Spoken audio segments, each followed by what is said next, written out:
Oh my God Sasha, इसने Rocky को थप्पड़ मारा। अब इसको रॉकी से कोई नहीं बचा सकता। यह क्या कर दिया इसने, ओ माय गॉड। साशा के साइड में खड़ी रूबी पागल हो रही थी। उसको अभी भी यकीन नहीं हो रहा था। रूही ने रॉकी को थप्पड़ मारा। साशा रूबी के कान में धीरे से बोली, ओ शट अप रूबी, असली मजा तो अब आएगा। अब देखना, ये मुझसे माफी मंगवा रही थी, अब तुम देखना कौन माफी मांगेगा। यह कह के साशा ने रूही की तरफ देखा और रॉकी के पास जाके बोली, ओह रॉकी, यह क्या कर दिया इसने? और तुम एक लड़की से थप्पड़ खा लिया तुमने? मुझे शर्म आ रही है तुम्हें अपना दोस्त कहते हुए। हमारे ग्रुप का लड़का किसी लड़की से थप्पड़ खा रहा है, और वो भी ऐसी लड़की से। नो वे, चलो रूबी, आज से यह रॉकी हमारे ग्रुप में नहीं है। रूही रॉकी को थप्पड़ मार के आगे बढ़ गई थी। रॉकी ने लाल आंखों से साशा को देखा और चिल्ला के बोला, अब देखना मैं क्या करूंगा। सब स्टूडेंट रॉकी के आसपास आ गए थे। रूही अभी यूनिवर्सिटी के अंदर एंटर करने वाली थी जब रॉकी ने उसका हाथ पकड़ा और उसको घसीट के ले जाने लगा। रूही चिल्ला के बोली, छोड़ो मुझे, छोड़ो पागल आदमी, शायद तुम्हारा एक थप्पड़ से मन नहीं भरा, दूसरा भी खाना चाहते हो। छोड़ो मुझे, छोड़ दो। रूही बस चिल्लाए जा रही थी, लेकिन रॉकी के सर पे शैतान था। रॉकी ने रूही को यूनिवर्सिटी के बीच लाके खड़ा कर दिया और रूही को नीचे धक्का दे दिया। नीचे गिरते ही रूही की पूरी ड्रेस खराब हो गई थी। रॉकी चिल्ला के बोला, आज सब देखो, मुझे थप्पड़ मारने का अंजाम बहुत शौक था ना, इसको मुझे थप्पड़ मारेगी रॉकी को? अरे तेरी इतनी औकात नहीं, तू मुझे थप्पड़ मारे, और आज तेरी वो हालत करूंगा, तू किसी को मुंह दिखाने के काबिल नहीं रहेगी। देख तू, अब यह कह के रॉकी रूही के चारों तरफ घूमने लगा। सब स्टूडेंट रॉकी के नाम की हूटिंग कर रहे थे। साशा भी जोर जोर से रॉकी का नाम चिल्ला रही थी। जेनी और सिम्मी ने जब रूही को नीचे गिरे देखा, दोनों उसको बचाने के लिए आई, लेकिन साशा के ग्रुप ने उनको वहीं पकड़ लिया। रॉकी चिल्ला के बोला, चलो अब देखो सब क्या हाल करता हूं इसका, किसी को मुंह दिखाने के लायक नहीं रहेगी यह कह के रॉकी ने रूही का हाथ पकड़ा और उसको घसीट के यूनिवर्सिटी में बने रूम की तरफ ले जाने लगा। रूही चिल्ला रही थी। रूही ने गुस्से में रॉकी के हाथ पे बुरी तरह काट लिया और छूट के भागने की एक नाकाम कोशिश करी, लेकिन रॉकी रूही से ज्यादा ताकतवर था। रूही ने जैसे ही भागना चाहा, रॉकी ने उसका हाथ वहीं पकड़ लिया और एक जोरदार थप्पड़ रूही के मुंह पे दे मारा। रॉकी गुस्से से बोला, बहुत शौक चढ़ा है ना तुझे भागने का और थप्पड़ मारने का, रुक आज सब निकलवाता हूं अच्छे से। रूही का सब्र अब टूट चुका था। रूही बुरी तरह रो रही थी। उसकी आंखों से बुरी तरह आंसू बह रहे थे, लेकिन रॉकी को उस पे जरा भी तरस नहीं आ रहा था। रॉकी ने रूही को कमरे में धक्का दिया और उस कमरे का दरवाजा अंदर से लॉक कर दिया। रॉकी ने अपनी शर्ट उतार के फेंकी और कैमरा ऑन करके बोला, चल उतार अपने कपड़े। रूही का जैसे दिल बाहर आने को तैयार हो गया। रूही गुस्से से बोली, तुम्हारा दिमाग खराब हो गया? छोड़ो मुझे, देखो प्लीज, मैं पूरे कॉलेज के सामने तुमसे माफी मांगूंगी, मुझे छोड़ दो, ऐसे बदनाम मत करो प्लीज। रूही बच्चों की तरह रॉकी से कह रही थी, लेकिन रॉकी शैतान से भी ऊपर थे, जिसके अंदर रहम नहीं था। रॉकी रूही के पास बैठ के बोला, तू खुद उतारेगी या मैं उतारूं? देखो मुझे छोड़ दो। रॉकी प्लीज, मैं अपनी गलती मानती हूँ, मुझे तुम्हें थप्पड़ नहीं मारना चाहिए था, मेरी गलती है, प्लीज यह मत करो, मेरी जिंदगी बर्बाद हो जाएगी प्लीज रॉकी। रूही रोते हुए रॉकी से भीख मांग रही थी। रॉकी ने रूही को देखा और हंस के बोला, रुक, तू ऐसे नहीं मानेगी। यह कह के रॉकी ने रूही की साइड से ड्रेस बुरी तरह फाड़ दी। अब रूही का एक तरफ का शोल्डर एकदम साफ नजर आ रहा था। रूही की जैसे चीख ही निकल गई। अब रूही आवाज के साथ रो रही थी और खुद को छुड़वाने की भीख मांग रही थी, लेकिन रॉकी को यह सब देख के मजा आ रहा था। रॉकी ने कैमरा आगे करा और चिल्ला के बोला, अब देखना तेरे पे कैसे हंसेंगे लोग, जैसे तूने मुझे थप्पड़ मारा था ना। अब ये वीडियो सब देखेंगे और तेरे मुंह पे एक नहीं बहुत सारे थप्पड़ पड़ेंगे। यह कह के रॉकी ने रूही शोल्डर को देखा जो साफ दिख रहा था।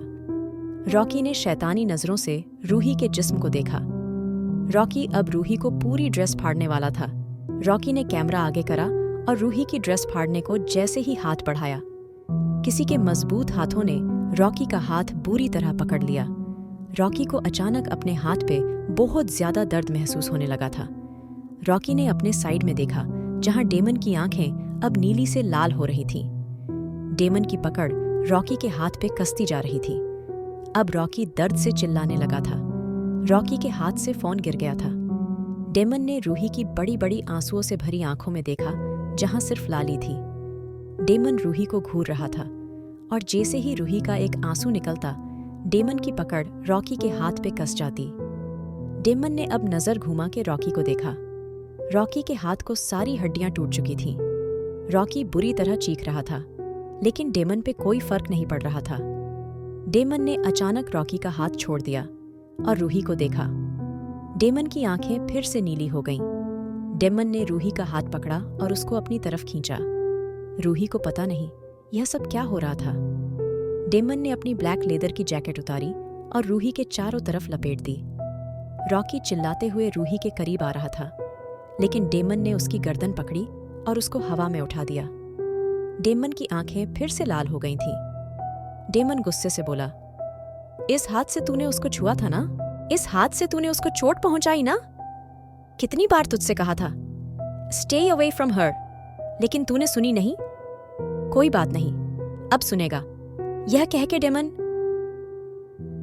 ने रूही की आंखों में देखा, जहां इस वक्त सिर्फ आंसू थे। डेमन ने रूही को देखा और गुस्से में बोला, इसने कहां कहां छुआ तुम्हें? रूही ने डेमन को देखा। उसकी आंखें अब नीली हो चुकी थीं। डेमन फिर से बोला, तुमने सुना मैंने क्या कहा? इसने तुम्हें कहां कहां छुआ? Tell me. रूही धीरे से बोली, वो मैं नहीं जानती, मुझे कुछ नहीं पता, प्लीज मुझे जाने दो। डेमन ने रूही का हाथ पकड़ा और उसको अपने लिप्स के करीब कराई। सेड, इसने तुम्हें कहां कहां छुआ?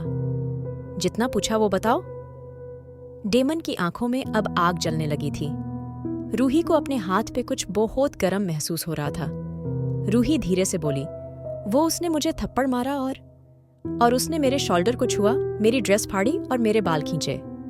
रूही से बोला भी नहीं जा रहा था। डेमन ने रूही को ऊपर से नीचे तक देखा और अपनी जैकेट उसके चारों तरफ लपेट दी और धीरे से उसके कान को लिक करके बोला, बेब, तुम अब यहीं रुको और एंजॉय करो। डेमन ने रॉकी को देखा, जो अपने टूटे हुए हाथ को पकड़े खड़ा था। रॉकी बुरी तरह चिल्ला रहा था। डेमन रॉकी को देख के बोला, मुझे भूख नहीं है ब्रो, वरना आज तेरा शिकार जरूर करता, बट इट्स ऑक। चल, अब जैसे तूने रूही को छुआ वैसे मुझे भी छू। डेमन की बात पे रूही ने ही नहीं, रॉकी ने भी अजीब नजरों से डेमन को देखा। रॉकी को ऐसे देखते हुए डेमन रॉकी को ऊपर से नीचे तक देख के बोला, क्यों कुछ गलत कहा? जल्दी कर, मेरे पास टाइम नहीं है। जैसे उसको छुआ वैसे छू चल जल्दी। अगर तूने अगले 2 सेकंड में जो मैं कह रहा हूं वो नहीं करा, फिर उसके आगे तेरी मौत का जिम्मेदार मैं नहीं हूंगा। जल्दी ब्रो, ज्यादा टाइम नहीं। रॉकी को अपनी जान प्यारी थी, इसलिए डरते डरते कांपते हाथों से डेमन की तरफ बढ़ा और जैसे ही रॉकी ने डेमन के शोल्डर पे हाथ रखा, उसका हाथ बुरी तरह जल गया। रॉकी ने चीखते हुए अपना हाथ खींच लिया। रॉकी का हाथ बुरी तरह जल गया था। डेमन ने रॉकी को देखा और फिर बोला, ब्रो, अभी नहीं, अभी तूने उसके बालों को भी छुआ था ना? सो हरी अप, मेरे पास इतना टाइम नहीं। रॉकी अब चीखते हुए रूही के पैरों में गिर पड़ा। प्लीज मुझे बचा लो रूही, प्लीज मुझे माफ कर दो, इस शैतान से बचा लो प्लीज। रूही रॉकी को देख के रूही को अब बुरा लग रहा था। रॉकी ने जो भी करा, लेकिन उसके लिए उसको सजा मिल गई थी। डेमन के इरादे रॉकी को मारने के थे। जैसे ही डेमन ने रॉकी को फिर से उठाने के लिए हाथ बढ़ाया, अचानक रूही उसके आगे गई, लेकिन रूही को कुछ नहीं हुआ। इस वक्त डेमन अपनी शक्तियों का इस्तेमाल कर रहा था और अभी उसके सामने कोई भी आता सब जल जाते, लेकिन ये लड़की, इसको कुछ भी नहीं हुआ था। थोड़ी देर डेमन ने अजीब नजरों से रूही को देखा और डेविल स्माइल देके बोला, यह तुम्हारी दूसरी अलग बात है जिसने मुझे तुम्हारे बारे में जानने को मजबूर कर दिया बेबी। रूही इस वक्त डेमन को बिल्कुल इग्नोर कर रही थी। उसका ध्यान रॉकी की तरफ था, जो दर्द से तड़प रहा था। रूही डेमन को देखते हुए बोली, प्लीज उसको छोड़ दो, प्लीज मैं तुम्हारे आगे हाथ जोड़ती हूँ, उसकी जान मत लो, उसको सजा मिल गई। जस्ट शट अप बेबी, उसकी जान तो जाएगी और इसके लिए मुझे कोई नहीं रोक सकता। तुम भी नहीं, डेमन ने रूही के गालों को छूते हुए कहा। रूही अब रोते हुए बोली, देखो प्लीज, उसको छोड़ दो प्लीज। डेमन ने रॉकी के देख के कुछ सोचा और धीरे से बोला, ओक छोड़ दिया, चलो मान ली तुम्हारी बात। डेमन ने इतनी आराम से बोला था रूही को बिल्कुल यकीन नहीं आया। लेकिन रूही डेमन को अभी अच्छे से नहीं जानती थी। उसके दिमाग में कुछ और ही चल रहा था जो कि वो ही जानता था। डेमन ने रॉकी का फोन उठाया और उसको घूरने लगा। डेमन के घूरते ही फोन बुरी तरह टूट फूट के बिखर गया। रॉकी में इतनी भी जान नहीं बची थी, वो उठ भी सके। डेमन रॉकी के पास घुटने के बल बैठता हुआ बोला, सो ब्रो कैसे हो अब तुम? डेमन डेविल स्माइल देके बोला। रॉकी ने जैसे ही मुंह खोलना चाहा, डेमन ने उंगली उठा के उसको वहीं रोक दिया। नो अभी नहीं, अभी मेरी सुनो। नीचे जाओ इसी हालत में और सब स्टूडेंट के सामने रूही से माफी मांगो अपने चमचों के साथ। जाओ जल्दी। डेमन अपनी नीली आंखें रूही की तरफ करके बोला।